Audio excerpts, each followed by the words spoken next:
अस्सलाम वालेकुम रहमतुल्लाह मार हेयर। चला आज हम करेंगे मार्च 2023 के क्वेश्चन पेपर 1-2 एट्थ लेवल वालों के। अच्छा, जो मेरे पास मई जून वाले जो थे सीरीज़ वो मैंने पूरी कवर कर ली अपनी पुरानी प्लेलिस्ट के अंदर, और उसमें जो क्वेश्चन पेपर 33 और जो क्वेश्चन पेपर 1-3 है ऑफ इकोनॉमिक्स वो इसलिए नहीं किया क्योंकि because both variants are same. जो हमारा क्वेश्चन पेपर 31 और जो 11 है वो, और 33 और 1-3 basically they are same, hence उसको मैंने मिस आउट कर दिया। Anyways, let's move on to the first question. The first question states, a good is most suitable to be provided by the market if it is. अब ये बात करें कि भाई कौन सी गुड मार्केट प्रोवाइड करेगी। ठीक है, मार्केट वाली गुड प्रोवाइड करती है जो कि पब्लिक गुड ना हो। ठीक है, जो कि पब्लिक गुड ना हो, और पब्लिक गुड किस कैटेगरी में आती है? Non excludable and non rival में आती है। ठीक है, हैंस वो सारी गुड्स जो कि नॉन एक्सक्लूडेबल नहीं है और जो कि नॉन राइवल नहीं है, तो वो सारी गुड मार्केट प्रोवाइड करेगी। Hence the answer is B. Question number 2, what is the definition of long run? बहुत इजी क्वेश्चन है। लॉन्ग रन वो होता है जिसमें आपकी जितनी भी फैक्टर्स ऑफ प्रोडक्शन हैं, ठीक है, वो सारे होते हैं वेरिएबल हैं कि आप सारों को चेंज कर सकते हैं। हैंस इसका आंसर होगा B. Moving on to question number 3, the table states the consequence of two macroeconomic policies, which what correctly identifies whether the statements are normative or positive. Normative statements वो होती हैं जो कि ओपिनियन बेस्ड हो, meaning कि वो बताएंगे कि व्हाट ऑट टू बी या फिर व्हाट शुड बी या फिर क्या हो सकता है। ठीक है, so basically they are opinion based, और हर बंदे का अपना स्पेसिफिक ओपिनियन होता है। They have their own desires and they have their own views, hence this can not be tested क्योंकि वो उनका अपना ओपिनियन है and it's their own view. जबकि हमारे पास जो पॉजिटिव स्टेटमेंट होती है वो होती है fact based. Fact base basically जो पॉजिटिव स्टेटमेंट होती है ना, वो इस तरह है कि वो हमें बताती है कि how the world is currently, कि अभी क्या हो रहा है, कि अभी कि इस कि एक एक्ट को करने से आगे क्या अभी क्या हो सकता है। ठीक है, हैंस पे so basically they are fact base होकर उसमें उसमें like there are lot of factual elements and we can test these facts here. We can test a positive statement. So now looking at the first statement, a depreciation of an exchange rate will cause the balance of payments to improve. देखो इसने सबसे बाद इसने use की है will। ठीक है, इसने ना तो ought यूज़ किया, ना इसने should यूज़ किया, ना इसने इस तरह की कोई नॉर्मेटिव स्टेटमेंट वाले एलिमेंट्स यूज़ किए। इसने will यूज़ किया जो कि एक हमारे पास फैक्ट बेस में आ जाता है। ठीक है, हैंस ये आपकी होगी positive. A rise in the minimum wage rate will, इसने फिर अगेन will यूज़ किया, which too is a sign of positive statement, hence इसका भी आंसर D होगा। Moving on to question number 4. Question number 4 states sorry, the diagram shows the production possibility curve for wheat and corn. अब हम बात करें PPC के बारे में बात कर रहे हैं। What can be deduced from the diagram? As the price of corn falls, more of it is demanded. ये हमारे पास जो पता चलता है, ये हमें पता चलता है अपने सप्लाई और डिमांड कर्व से, ना कि हमारे PPC कर्व से। ठीक है, हैंस ए इसका आंसर नहीं होगा। बी कह रहा है कि resources used in producing corn are more efficient than in producing wheat. हमें इसका अंदाज़ा नहीं है कि भाई किस तरह वो एफिशिएंट होगी। ठीक है, कितनी वो प्रोडक्ट कि हमें हमारे पास ना तो वो फैक्चुअल डेटा है, ना ही हमारे पास कोई ग्राफ से हमें डिड्यूस कर सकते हैं कि भाई उसकी एफिशिएंसी कितनी है। हैंस बी भी इसका आंसर नहीं होगा। सी कह रहा है कि the opportunity cost of producing corn falls when moving from M to N. ये भी गलत है क्योंकि आपकी पीपीसी कर्व के अंदर हमेशा याद रखना कि आपकी पीपीसी कर्व के अंदर आपकी जो अपॉर्चुनिटी कॉस्ट होती है, जिसको मैं ओ सी से डिनोट करूँगा, दैट इज़ बेसिकली कांस्टेंट। वैसे आप कोई भी पॉइंट पे हैं, आपकी जो अपॉर्चुनिटी कॉस्ट होगी दैट विल स्टे कांस्टेंट। ठीक है, for example you are here, आपकी यहाँ भी आपकी कांस्टेंट होगी, अगर यहाँ पे कोई कांस्टेंट होगी। हैंस इसका आंसर डी होगा कि the opportunity cost of producing corn is constant when moving from M to N. Quite an easy MCQ. Moving on to question number 5. A supply curve is represented by the equation. उन्होंने हमें आगे equation दी हुई है और नीचे बताया है कि where P is the price of the product, which price rise would cause the quantity supplied to double. बहुत सिंपल सा मैथमेटिकल। देखो अगर हम फर्स्ट वैल्यू इनपुट करें तो हमारे पास सारी जो हमारे पास इक्वेशन बनेगी वो बनेगी ये, क्योंकि 5 1 5। ठीक है, सो ये आपके पास बनता है आपकी जो क्वांटिटी सप्लाई है वो आपकी बनती है 15, ठीक है। और बाद में क्या हुआ, बाद में आपने 10 प्लस 5 इंटू 2 करेंगे तो 10 आ जाएगा, तो आपकी जो क्वांटिटी सप्लाई है वो होगी 20। तो ये 15 और 20 ये बेसिकली डबल नहीं हुई, हमें चाहिए 30, यहाँ पे हमें होना चाहिए 30, ठीक है। हेंस अगर हम इसका देखें तो ये भी बनता है 15 से ये गया 5 इंटू 3 15 प्लस 10, आपको बनता है 25, तो ये भी इसका आंसर नहीं है। सी देखा जाए तो ये 15 से गया 5 into 4 20 plus 10 you get 30, hence C इसका आंसर, क्योंकि ये डबल हुआ है और डी वैसे इसका आंसर नहीं होगा। Question number 6, which diagram illustrates unitary elasticity of supply.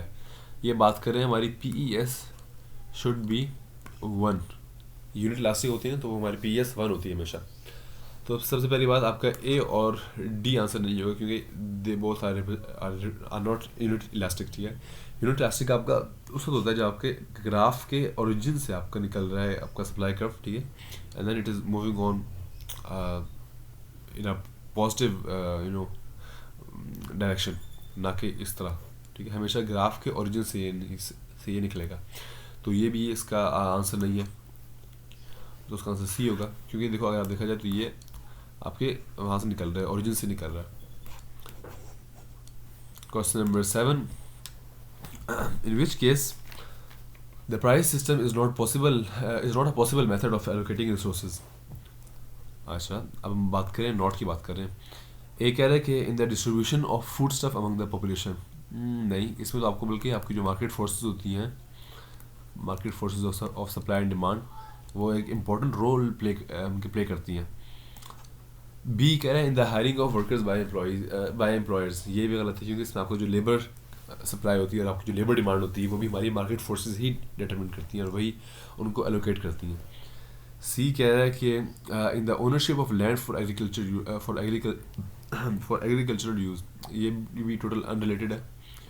D is correct, क्योंकि देखो आपकी जो पब्लिक गुड्स होती हैं उसमें आप मार्केट फोर्सेस यूज़ नहीं कर सकते, ठीक है, क्योंकि अगर आप यूज़ करें तो फिर आपकी सप्लाई जो है वो basically it will be under supplied and it will be under consumed, क्योंकि लोगों के पास इतनी इन्फॉर्मेशन नहीं है कि भाई इसका फ़ायदा क्या है, इसकी जो बेनिफिट्स क्या हैं, इसकी जो एक्सटर्नलिटीज़ हैं वो क्या है, हैंस इसका आंसर डी होगा।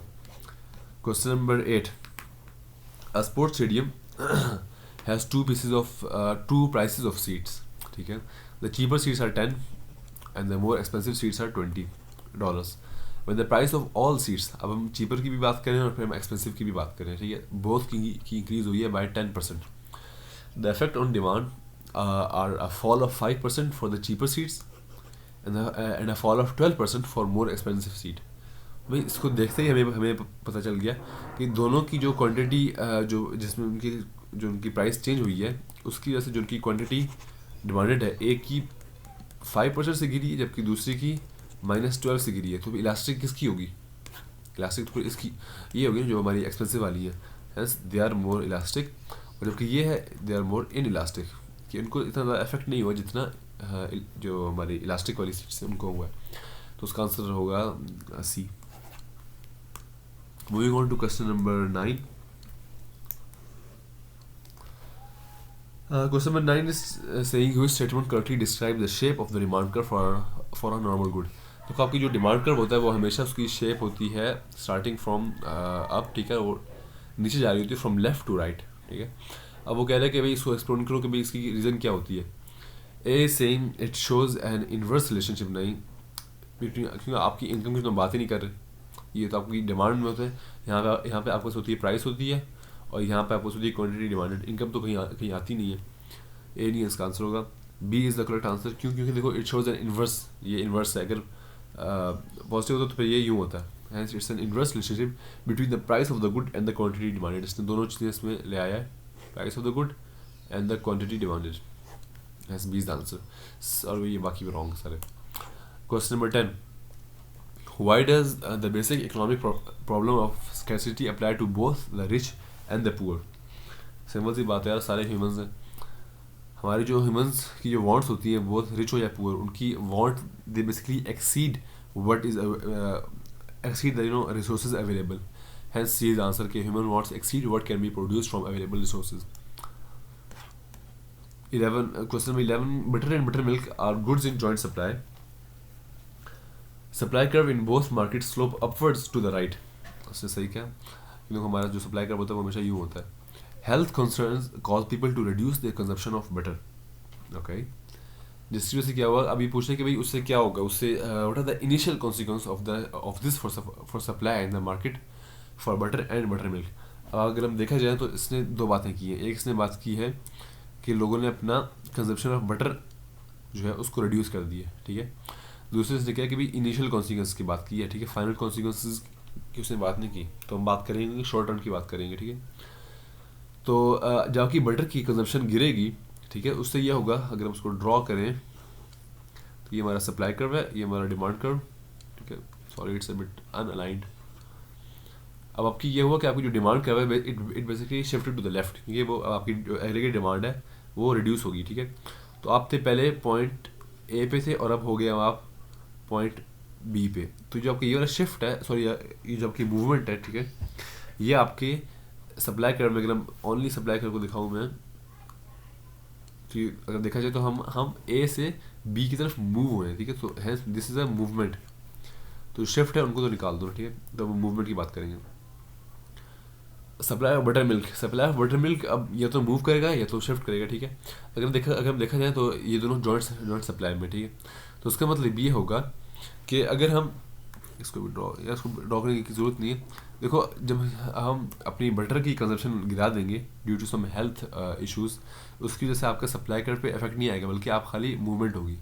मगर आपके बटर मिल्क में क्या होगा कि जब लोगों ने ख़रीदना ही कम कर दी, जब आपकी एग्रीगेट डिमांड पीछे होगी, ठीक है, क्योंकि कंज्यूमर्स तो आपके दोनों सेम है, बस खाली प्रोडक्ट्स आपके टू डिफरेंट्स है ना. कंज्यूमर्स तो आपके एक ही होते हैं, एक ही आपकी आवाम होती है, एक ही आपकी कंज्यूमर ऑडियंस होती है जो भी आप कहेंगे. हेंस जब उसकी एग्रीगेट डिमांड पीछे गिरेगी, उसकी वजह से ये होगा कि प्राइस लोअर हो जाएगी. खातू बोल के आपकी डिमांड गिरी पीछे, ठीक है. जब आपकी डिमांड पीछे गिरी, जिसकी वजह से ये होगा कि डिमांड तो उसकी गिरी है, तो आपकी जो प्राइस है वो बेसिकली सारों की गिर जाएंगी नीचे, यहाँ पे आ जाएंगी, जिसकी वजह से अब आप इस प्राइस पे आपका सप्लाई कर्व भी पीछे हो जाएगा. क्योंकि आपकी जब प्राइस फॉल करती है तो फिर आपकी सप्लाई कर्व भी आपका फॉल करता है. जब आपकी प्राइस राइज करती है तो फिर आपका सप्लाई कर्व भी आपका राइज करता है. However in the demand curve ये होता है कि जब आपकी प्राइस राइज करती है तो फिर आपका डिमांड कर्व फॉल करता है, और जब आपकी प्राइस गिरती हैं तो फिर आपका डिमांड कर्व बेसिकली इंक्रीज होता है, ठीक है. हेंस यहाँ पे हमारे पास शिफ्ट आएगा, जो सप्लाई कर्व 1 से सप्लाई कर्व 2 की तरफ जाएंगे. So it will be a shift. 20 का आंसर होगा. Question number 12, the diagram show the demand and supply of a good. अच्छा हाँ, ये थोड़ा क्वेश्चन काफ़ी अजीब सा है. I will try my best to explain it. However marking scheme में उन्होंने कुछ और उन्होंने आंसर दिया हुआ. एनीवेज दे आस्किंग कि when the market is in equilibrium, कि हम यहाँ पे हैं, PQ पे हैं, which area measure the difference between what consumers are willing and able to pay. उसको मैं हाईलाइट कर देता हूँ. Choose another colour.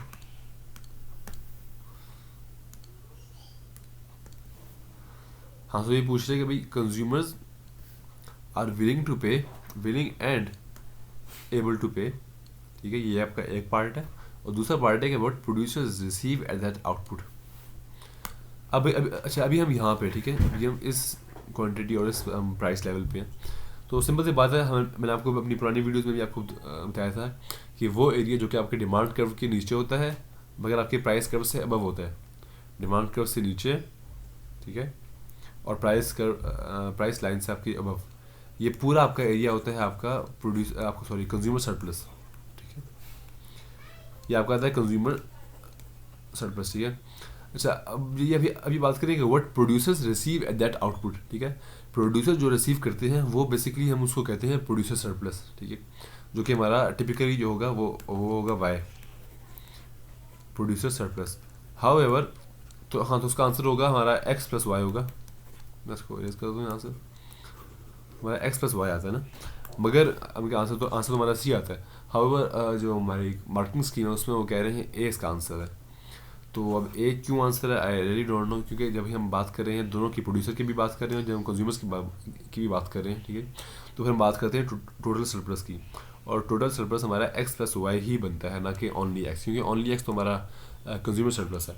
तो जिसको इसका आंसर आता है and the method and the method behind it, so please tell me down in the comment एंड मैं इंशाल्लाह इसको शेयर करूँगा आगे। Let's move on to question number 13. Why do some local governments subsidize the provision of bicycles to encourage their use? अच्छा, अब देखो पहली बात कि consumers are afraid of having car accident, ये हमारे इस स्टेटमेंट से कोई ताल्लुक इसका नहीं रखता, ना ही ये कोई इसका सेंसिबल रीज़न है, ठीक है। बी कह रहा है कि consumers are unable to afford bicycle, ये भी हमारा हम इस स्टेटमेंट से डिड्यूस नहीं कर सकते, क्योंकि हमारे पास इनकम जो है उसकी हमारे पास कोई उसके बारे में कोई हमारे पास डाटा नहीं है। सी कह रहा है, हाँ सी इज़ करेक्ट, क्यों है consumers are not aware of the external benefits of using bicycles, और इसीलिए जो लोकल गवर्नमेंट है वो बेसिकली सब्सिडाइज कर दी है, क्योंकि बाइसाइकिल हमारे पास एक है पब्लिक गुड, जिसकी जो एक्सटर्नल बेनिफिट्स हैं वो हमारे आवाम को इतना अच्छे खासे पता नहीं है, और अगर पता भी है so they do not know to such and to such a degree कि वो उस पर अमल करें, ठीक है। हेंस इसका आंसर सी होगा, डी इसका आंसर नहीं होगा। Question number 14. The table shows Gini coefficients for both income and wealth in two countries. देखो जो आपका जीनी कोएफिशिएंट होगा वो, अगर आपका जीनी कोएफिशिएंट है वो अगर हाई है देन इट मीन्स कि आपकी जो इनकम इन इक्वालिटी है, आपकी इनकम इन इक्वालिटी वो भी हाई होगी, ठीक है, वो भी हाई होगी। और फिर अगर आपका जीनी कोएफिशिएंट जो है वो है लो, देन इट मीन कि आपका इनकम इन इक्वालिटी वो भी लो है, ठीक है। तो यहाँ पे हमेशा याद रखना कि हम बात करते हैं इन इक्वालिटी की बात करते हैं, ना कि इक्वालिटी की, ठीक है, income in equality. So now let's look at this table. अगर हम देखा जाए तो 0.6 और 0.5 में से 0.6 हाई है और 0.5 लो है, 0.4 और फिर 0.7 में से 0.7 बेसिकली हाई है और 0.4 लो है। Now let's look at the options, which statement is correct? A is saying Gini coefficients are not comparable between income and wealth because one is a flow concept and other is a stock concept. गलत, ये हमारे बिल्कुल syllabus से तो ताल्लुक नहीं रखता। B कह रहा है कि income inequality is greater in country P than in country Q। चलो देखते हैं, कंट्री P में हमारे पास इनकम इनइक्वालिटी हाई है जबकि कंट्री Q में लो है, हेंस इसका आंसर B होगा। सी कह रहा है कि wealth inequality is greater in country P than in country Q, ये भी गलत है, क्योंकि वेल्थ इन इक्वालिटी में अगर देखा जाए तो कंट्री Q के अंदर ज़्यादा है और कंट्री P के अंदर कम, कंट्री P के अंदर कम है, और डी भी इसका रॉन्ग है। Question number 15. A government is faced with rising inflation. It wishes to reduce inflationary pressures while avoiding a fall in output.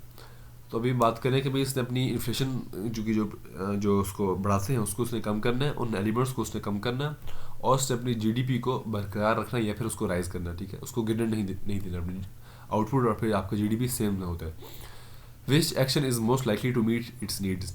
एक कह रहा है कि an increase in laws to promote competition. Exactly, इससे क्या होगा? पहली बात इससे कि आपका आउटपुट बढ़ेगा, ठीक है, जब आपके कंपटीशन बढ़ता है तो फिर आपका आउटपुट बढ़ता है, और जब आपका आउटपुट बढ़ेगा इससे आपका जीडीपी बढ़ेगा, जिसकी वजह से आपकी प्राइसेस गिरेंगी, ठीक है, क्योंकि जब आपका कंपटीशन हाई होगा उसकी वजह से आपकी जो प्राइसेस हैं वो बेसिकली फॉल होंगी, और जब आपकी प्राइसेस फॉल होंगी तो फिर आपका जो कॉस्ट पुल एलिमेंट है इन्फ्लेशन का, ठीक है, वो आपका गिर जाएगा, और जब आपका कॉस्ट पुल इन्फ्लेशन गिर जाएगा और आपकी कंपटीशन बढ़ जाएगा और आपका आउटपुट भी आपका बढ़ रहा है, तो आपका जो डिमांड पुल इन्फ्लेशन है वो वाला भी एलिमेंट आपका ख़त्म हो जाएगा, क्योंकि आपकी जो एग्रीगेट सप्लाई है that will basically meet your aggregate demand, hence इसका आंसर ए होगा। Question number 16. The table shows selected information from a country's national accounts, ठीक है। जीडीपी हमारे पास 28 बिलियन का है, और फिर NPIA जो है हमारे पास -3 बिलियन नेगेटिव में जा रहा है। कैपिटल कंजप्शन हमारे पास 6 बिलियन की है और नेशनल डेब्ट हमारे पास 2 बिलियन का है। दे आर आस्किंग कि what is the countries NNI, ठीक है, नेशनल नेट इनकम। तो इसमें जो हमारे पास आंसर जो हमारे पास मार्किंग स्कीम में है वो है ए, जबकि अगर हम कैलकुलेट करें तो फिर हमारा आंसर बनता है बी। क्योंकि NNI को निकालने के लिए हम बेसिकली करते हैं GDP माइनस डिप्रिसिएशन, ठीक है। एक ये है हमारे पास फार्मूला। दूसरा हमारे पास फार्मूला होता है GDP माइनस NPIA, जो हमारे पास net property income from abroad है, ठीक है। ये हमारे पास एक फार्मूला। और एक और हमारे पास और भी होते हैं फार्मूला, मगर अगर हम इनको देखा जाए तो GDP हमारे पास है 28 बिलियन की, और NPIA है हमारे पास -3 का, ठीक है। तो अगर हम निकालें 28 में से -3, तो हमारे पास बचता है 25 बिलियन, न कि 19 बिलियन। हैंस इसका आंसर बनता तो B है, मगर मार्किंग स्कीम कह रही है कि A है। तो जिनको भी इसका आंसर पता है, so kindly hit the comment down below and do share with me. Question number 17।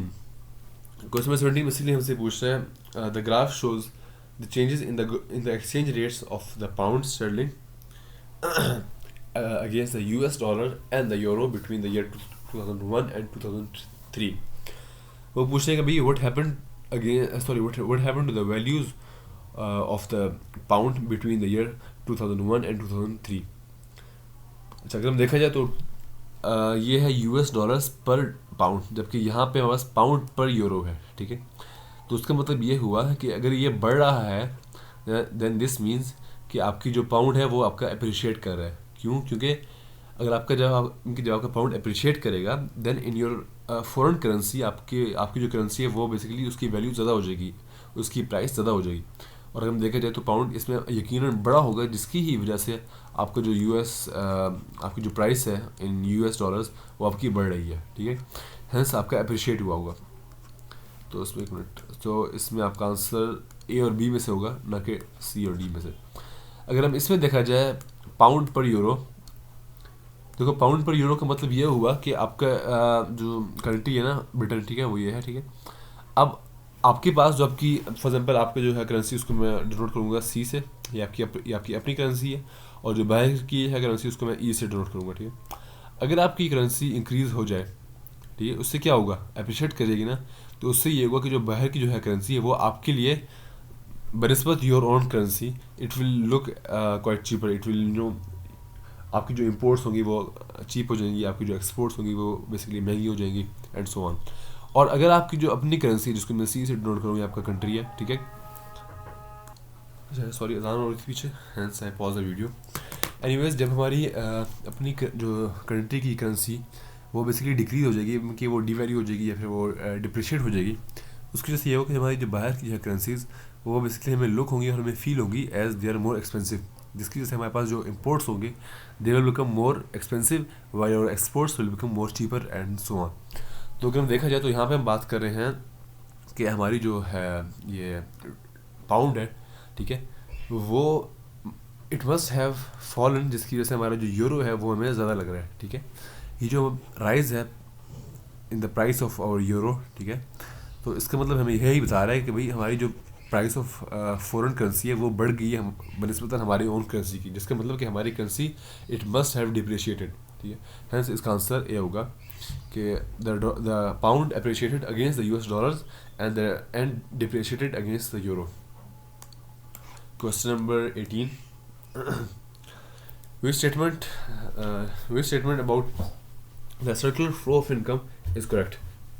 अगर हम देखा जाए तो आपको, वैसे मैंने आपको पहले भी बताया था कि सर्कुलर फ्लो ऑफ इनकम जो होती है वो हाउस होल्ड्स और फर्म्स के दरमियान होती है। It's basically 2 sector economy. फिर उसके अंदर हमारे पास गवर्नमेंट आती है, एक्सपोर्ट इंपोर्ट्स आते हैं, then it goes on to become a 4 sector economy, ठीक है। पर इन्होंने यहाँ पे खाली सर्कुलर फ्लो ऑफ इनकम के बारे में बात की है। वो पूछ रहे कि कौन सी इसमें से करेक्ट है या फिर ट्रू है, ठीक है, स्टेटमेंट। एक कह रहा है कि exports and imports do not affect the equilibrium level of national income because they always cancel each other out. देखो उसने यहाँ पे ऑलवेज की बात कर दी। ऑलवेज नहीं होता ऐसा कभी भी, कभी हमारे एक्सपोर्ट ज़्यादा हो जाते हैं, कभी हमारे इंपोर्ट्स ज़्यादा हो जाते हैं, और अक्सर तौर पे हमारे इंपोर्ट्स ज़्यादा हो जाते हैं, जिसकी वजह से हमारे पास नेगेटिव हमारा बैलेंस ऑफ ट्रेड होता है। हैंस ए इसका आंसर नहीं होगा। बी कह रहा है the greater the level of saving the greater the level of injection in the form of investment must be. इसने यहाँ पे फिर बात की है मस्ट की। मस्ट हमेशा इस तरह नहीं होता। क्यों? क्योंकि कभी बार हमारी सेविंग्स तो बढ़ जाती है, मगर वो सारी सेविंग्स चली जाती हैं बाहर। लोग अपना घर छोड़ के चले जाते हैं बाहर की चले जाते हैं। Hence it is not always insures a greater level of injections. C is correct. क्यों? क्योंकि when consumer use past saving to increase their spending there will be a rise in national income. इन्होंने कहा कि अगर वो use करें अपनी जो past savings to increase their spending की, अगर वो उनकी एग्रीगेट डिमांड है वो इससे अगर बढ़ जाएगी तो इससे आपकी जो नेशनल इनकम है वो बेसिकली बढ़ जाएगी। एग्जैक्टली यही होता है, क्योंकि आपके सर्कुलर फ्लो ऑफ इनकम के अंदर आपकी जो इनकम है वो वापस आपके पास ही आती है।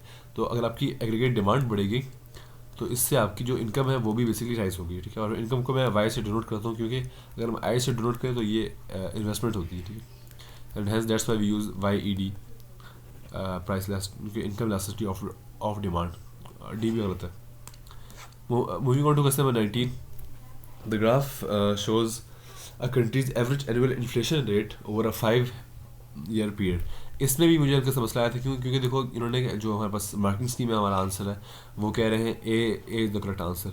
हाउएवर अगर हम ग्राफ को देखें तो फिर हमें ये पता चलता है कि A is not the answer, because वो पूछा है कि what can be concluded about the general price level during the 5 years, और ए कह रहा है कि it fail in only 1 year। अगर हम देखा जाए, यहाँ से देखा जाए, ठीक है, यहाँ से लेकर यहाँ तक या फिर यहाँ तक कह सकते हो, तो ये पूरा आपका फॉल है बेसिकली, ठीक है।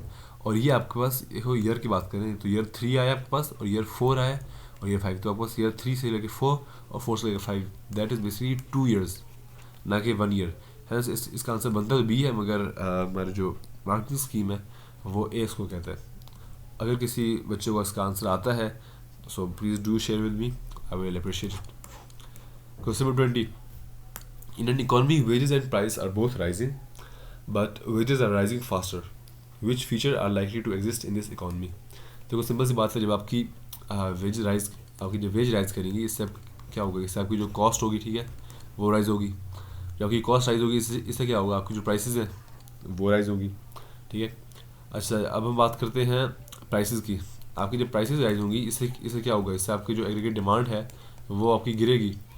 एग्रीगेट डिमांड आपकी गिरेगी, इससे आपके पास जो आपकी इनकम है वो बेसिकली आपकी फॉल होगी, ठीक है। So now let's look at the options. अच्छा, ये भी डिपेंड करता है कि ये आपकी प्राइस इलास्टिसिटी कितनी है। This section depend on your price elasticity of demand and of supply. However let's look at this options. A कह रहा है कि कॉस्ट पुश इन्फ्लेशन नहीं होगी, बल्कि होगी, क्योंकि आपकी वेजेस बढ़ने से आपकी कॉस्ट हमेशा बढ़ेगी, जिसकी वजह से आपकी प्राइसेस बढ़ेंगी, ठीक है। तो इसका आंसर यस होगा। सी और डी के जो बाकी सेकंड पार्ट है वो कह रहे हैं कि राइज इन रियल इनकम, सी कह रहा है कि नहीं होगी, जबकि डी कह रहा है कि होगी। उसका आंसर डी ही होता है। क्यों? क्योंकि देखो जब आपके पास कॉस्ट बढ़ेगी, ठीक है, जब आपकी प्राइस भी बढ़ेगी। अब उन्होंने उन्होंने बताया नहीं कि पी डी क्या है आपकी, ठीक है, और क्या आपकी पी ई एस है, price elasticity of supply. So we will assume कि आपकी जब कॉस्ट पुश इन्फ्लेशन होगी, जैसे आपकी प्राइसेस बढ़ेगी तो आपकी सारी सेल आउट हो जाएगी, जिसकी वजह से आपकी प्राइसेस बढ़ने से आपका टोटल रेवेन्यू भी आपका बढ़ेगा। हैंस इसका आंसर डी है, ठीक है। हाँ, अगर उन्होंने मेंशन किया होता कि यहाँ पे, अगर उन्होंने क्वेश्चन में मेंशन किया होता कि भाई पी डी इतनी है उसकी, ठीक है, तो हम उससे कैलकुलेट कर लेते कि भाई हमारी जो कंज्यूमर डिमांड है वो कितनी है, क्योंकि हर गुड्स की जो डिमांड होती है ना वो it differs from each other. For example आटा, ठीक है, आटा जितना भी महंगा हो जाए लोग उसको खरीदेंगे, क्योंकि इट्स अ स्टेबल फूड। इसका आंसर डी है। Moving on to question number 21, the diagram shows the aggregate demand and long run aggregate supply curves for a country. For a country X, X is the original equilibrium position. In 1 year, over 1 million foreign workers left the country, and at the same time, the country's currency appreciated against the currencies of its major trading partners. तो इस question में दो हमारे पास हैं section. एक है कि एक साल के अंदर 1 million फॉरेन वर्कर्स के बारे में बात कर रहे हैं, नेशनल वर्कर्स के बारे में बात नहीं कर रहे, ठीक है। Left the country and at the same time the country's currency appreciated against the currency of its major trading partners. तो ये हमारे पास दो हैं, ठीक है। एक हमारे पास पॉइंट ये है, दूसरा पॉइंट हमारे पास ये, ठीक है। So now let's look at the first effect. अभी हम यहाँ पे करंटली एक्स पे, ठीक है। तो जब आपके 1 मिलियन वर्कर्स आपकी इकोनॉमी लीव करके बाहर जाएंगे, उससे ये होगा कि आपका जो LRAS कर्व है वो बेसिकली शिफ्ट हो जाएगा आपकी लेफ्ट साइड पे, ठीक है। Hence from X we will move on to this point, whatever you want to call it. Anyways, अगर हम सेकंड इफेक्ट देखें, जो सेकंड हमारे पास इवेंट है, उसका ये होगा कि आपकी कंट्री की जो करेंसी अप्रिशिएट करेगी तो उसकी डिमांड बढ़ जाएगी, ठीक है। जब भी किसी करेंसी की जो वैल्यू है वो जब बढ़ती है, hence its demand basically increases. और जब डिमांड इंक्रीज़ होगी तो इससे ये होगा कि आपके पास इनकम्स है वो आपकी इंक्रीज़ होगी, और जब आपकी इनकम इंक्रीज़ होगी इससे आपका ये होगा कि आपकी कंजम्पशन बढ़ेगी, ठीक है। मगर ये बेसिकली आपका ये होता है कि आपकी कंजम्पशन बढ़ती है, हाउएवर एक पॉइंट आता है कि आपकी जो मनी की वैल्यू है वो इतनी बढ़ जाती है कि it is not basically expensive for foreign people to consume your exports, ठीक है, जिसकी वजह से फिर वो एक्सपोर्ट्स आपकी गिरती है एंड सो ऑन, इससे आपकी इनकम गिरती है and your aggregate demand basically goes back again to normal. However उन्होंने यहाँ पे बात की एग्रीगेट डिमांड की, तो हम अज्यूम करेंगे शॉर्ट रन, ठीक है। अगर वो बात करते हैं LRAD की, ठीक है, कि long run aggregate demand, then we could assume कि वो हमारे पास शिफ्ट टू द बाकी उनके उसमें कोई इफेक्ट नहीं आएगा। हाउएवर यहाँ पे देखा जाए तो हमारे एग्रीगेट डिमांड जो है वो शिफ्ट हो जाएगा लेफ्ट की तरफ, क्योंकि वो कम हो जाएगा, तो ये पहुँच जाएगा हम सी पे, तो उसका आंसर सी होगा, ठीक है। Moving on to question number 22, what is the most likely to cause a rise in a country's exchange rate, ठीक है। आपको जो कंट्री का एक्सचेंज रेट होगा, ठीक है, वो उस वक्त बढ़ेगा जब आपके पास आपका जो बजट सरप्लस है, ठीक है, वो आपका, या फिर आपको जो बजट सरप्लस है या फिर आपको जो इंटरेस्ट रेट्स हैं वो आपके बढ़ जाए। सर इसका आंसर यहाँ पे बजट सरप्लस है ही नहीं, यहाँ पे आपका सी है सर, तो ये आपको, अच्छा हाँ सॉरी, आपका जब आपका बजट सरप्लस, एक मिनट, आपका बजट सरप्लस जब बेसिकली डिक्रीज होगा, मीन कि आपकी जो गवर्नमेंट है वो स्पेंडिंग ज़्यादा कर रही है, उससे आपका जो एक्सचेंज रेट है उसमें एक राइज ज़्यादा है। Anyways moving on to question number 23, which change affecting the foreign exchange rate for US would be most likely to result in a shift to the right of the demand curve and a movement along the supply curve। देखो यहाँ पे इन्होंने दो चीज़ों के बारे में बात की है कि a shift to the right of the demand curve and a movement along the supply curve। अब हम शिफ्ट की बात करेंगे डिमांड कर्व के अंदर and a movement in our supply curve, ठीक है। तो ऑप्शन ए कह रहा है कि the US government reduces subsidies on exports to the EU। इससे क्या होगा, अगर हम देखा जाए तो जब आपकी सब्सिडीज़ आपकी गिर जाएंगी, इससे आपकी जो प्राइसेस है वो बेसिकली आपकी एक्सपोर्ट्स की बढ़ जाएंगी, जिसकी वजह से आपकी जो डिमांड कर रहा है उसमें शिफ्ट टू द राइट नहीं आएगा, उसमें शिफ्ट टू द लेफ्ट आएगा। And your movement along the supply curve ये होगी कि आपकी जो मूवमेंट बेसिकली वो आपकी लेफ्ट वर्ड हो जाएगी, ठीक है। हैंस ए इसका आंसर नहीं है। बी कह रहा है कि foreign currency speculators in Switzerland believe that the US dollar is under valued and act accordingly. Exactly यही होगा, क्योंकि जब आपके पास जब आपके फॉरेन मार्केट के अंदर US ने अपना देखो यहाँ उन्होंने बात की है कि अगर उनका डिमांड कर्व जो है वो शिफ्ट होगा राइट की तरफ, ठीक है, इससे वो लोग क्या समझेंगे, सॉरी गलती होगी, वो बात कर रहे हैं कि अगर आपकी अंडर वैल्यूड होगी करेंसी, ठीक है, इससे ये होगा कि वो इस करेंसी को ज़्यादा बाय करेंगे, वो इन्वेस्ट करेंगे, वो इन्वेस्ट नहीं करेंगे, बेसिकली वो कंज्यूम ज़्यादा करेंगे US प्रोडक्ट्स, क्योंकि वो उनके लिए सस्ती लगेगी। दे विल एज्यूम या फिर दे विल, क्यों यहाँ पर उन्होंने बिलीव की बात की है, तो believe and assume they both are the same thing, तो वो ज़्यादा कंज्यूम करेंगे, जिसकी वजह से आपको जो डिमांड कर रहा है it will shift to the right, और जिसकी वजह से आपके you will experience a movement in your supply curve, ना कि शिफ्ट, ठीक है। शिफ्ट आपके पास आता है जब आपके पास न्यू टेक्नोलॉजी हो, आपके पास इंप्रूवमेंट हो in your productivity, in your labour and so on. Hence इसका आंसर बी होगा। Question number 24, what can be best understood from a knowledge of a countries terms of trade. अब हम बात करें अपनी टर्म्स ऑफ ट्रेड की बात करें, ठीक है। टर्म्स ऑफ ट्रेड की जब भी हम बारे में बात करते हैं तो सबसे पहले हमें याद होना चाहिए कि ये प्राइस से ताल्लुक़ रखता है, ठीक है। Has balance of payment performance से भी इसका ताल्लुक़ नहीं है। Exactly purchasing power of exports and imports, भी इसका आंसर है। स्टैंडर्ड ऑफ लिविंग, ये तो आपका HDI के बारे में बात कर रहा है। वैल्यू ये भी गलत है, तो उसका आंसर भी होगा। Question number 25, a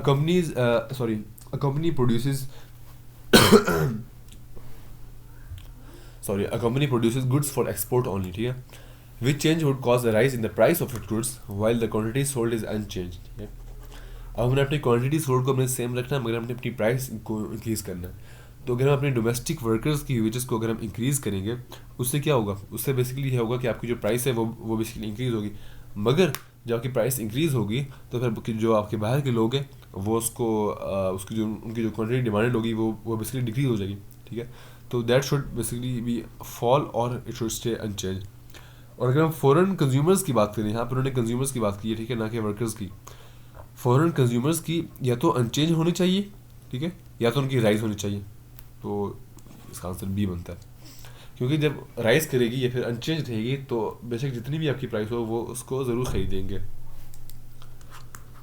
question number 26, under which current conditions will supply side policy measure be most likely to achieve a countries की मैक्रो इकोनॉमिक गोल्स। ये कह रहा है कि आपका अनएम्प्लॉयमेंट लेवल जो है वो हाई होना चाहिए। अच्छा, अगर आपका अनएम्प्लॉयमेंट लेवल हाई होगा, इससे क्या होगा कि आपके पास जो सप्लाई साइड पॉलिसी है दे विल बी इफेक्टिव। अगर आपकी अनएम्प्लॉयमेंट लेवल है ही ज़ीरो, अगर आपकी कंट्री में सारे लोग एम्प्लॉयड हैं, ठीक है, सारे उनकी मेजॉरिटी आपकी एम्प्लॉयड है, देन ये सप्लाई साइड पॉलिसी इतनी इफेक्टिव नहीं होगी, ठीक है। और फिर आपके जो मैक्रो इकोनॉमिक गोल्स हैं वो आपके इतनी जल्दी आपके पूरे नहीं होंगे। हैंस ए और बी इनमें से कोई एक आंसर होगा। प्राइस लेवल आपका स्टेबल या फिर राइजिंग, आपका हमेशा राइजिंग होना चाहिए। दैट्स वाई हमारे पास जो इंटरनेशनली हमें जो माना जाता है वो आपकी जो inflation it should be 2%, it should be 2% rising, ना कि स्टेबल। स्टेबल होती है ये, राइजिंग होती है ये, ठीक है। हैंस इसका आंसर बी होगा। Moving on to question number 27, why might a government prefer to use floating exchange rate? Quite easy. It allows the government more independence in policy making. Exactly. Question number 28. What is likely to rise as a result of the use of expansionary fiscal policy? Simple सी बात है, जब आप अपनी expansionary physical policy use करते हैं तो उससे आपके पास क्या आपकी क्या चीज़ बढ़ती है, आपका जो बजट सरप्लस है वो बेसिकली डिक्रीज़ होगा। इन्होंने बात की व्हाट इज़ लीस्ट लाइकली, ठीक है, बाकी आपका एग्रीगेट डिमांड बढ़ेगी, आपकी नेशनल इनकम बढ़ेगी, आपकी इन्फ्लेशन बढ़ेगी, मगर आपको जो बजट सरप्लस है that is the least likely thing to increase. Moving on to question number 29, the table shows GDP analysis for a country over a 3-year period. Inflation and economic growth are two macroeconomic policy objectives. Which row gives the correct assessment of the country's achievement of these two objectives over the period? देखो simple सी बात है, आपका real GDP अगर हम उसको निकालें, इसका फार्मूला होता है, I'll just write it down, 105, उसको छोड़ो, आपको पता ही है, new value minus old value divided by old value multiply by 100। तो उसमें होगा new GDP minus old GDP divide by old GDP multiply by 100। तो अगर हम देखा जाए तो हमारे पास जो 100 से 105 है ये हमारे पास आया है 5% चेंज, ठीक है, और 105 से 106 हमारे पास आया 1% चेंज, ठीक है। और मनी GDP का हम देखा जाए तो 100 से 107 ये हमारे पास आया है 7% चेंज, और 107 से 115 माइनस 107 ये आपको साथ है 8 बनता है, ठीक है। तो ये बेसिकली आपके पास 8% आपके पास चेंज आया। अब ये बात कर रहे हैं कि रेट ऑफ इन्फ्लेशन और रेट ऑफ इकोनॉमिक ग्रोथ, ठीक है। रेट ऑफ इन्फ्लेशन तो आपको पता ही है हमारी दोनों में इंक्रीज़ हो रही है। अच्छा, इसमें होगी पॉजिटिव, डिक्लाइनिंग भी नहीं है, कैनॉट भी नहीं है, हमारे पास पॉजिटिव होगी, ठीक है। और रेट ऑफ इकोनॉमिक ग्रोथ हमारे पास डिक्लाइनिंग होगी, क्योंकि देखो पहले हमारे पास 7 थी, फिर हमारे पास 8 होगी, हैंस आपकी जो इकोनॉमिक ग्रोथ है वो बेसिकली डिक्लाइन करनी है। अच्छा, इसमें अक्सर बच्चे पूछते हैं कि इसका आंसर डी क्यों नहीं है। देखो राइजिंग और पॉजिटिव और नेगेटिव और डिक्लाइनिंग में काफ़ी फ़र्क है, ठीक है। नेगेटिव का मतलब ये है कि आपके पास ये ग्राफ है, ये आपको 0 पॉइंट है, ठीक है, और आपकी इकोनॉमिक ग्रोथ ये है, ठीक है, and then it goes below this point, ठीक है, then this whole section will be called negative, ना कि हमारे पास ये वाला सेक्शन। अभी क्या हो रहा है, अभी हमारे पास 7 से 8 हुई है, इसका मतलब ये हुआ है, इसको किस तरह दिखाऊँ,